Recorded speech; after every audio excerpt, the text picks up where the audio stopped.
বন্ধু, গ্রামে তো একটা মাহফিলের আয়োজন করতেছি। তা মেম্বারের কাছ তো শোনা লাগবে। তা চল মেম্বারের কাছ থেকে একটু সম্মতি নিয়ে আসি। আচ্ছা চল দে মেম্বার কি কই। তাহলে চল। আর চল ওতে চারে টাকা তো তাড়াতাড়ি নিয়ে আসি।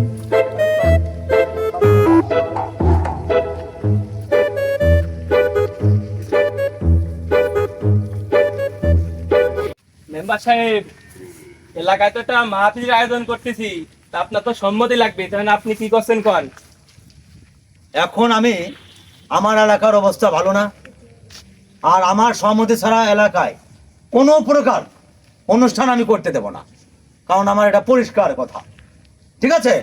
এলাকায় মাহফিল করবো, তুমি করতে দিবা না?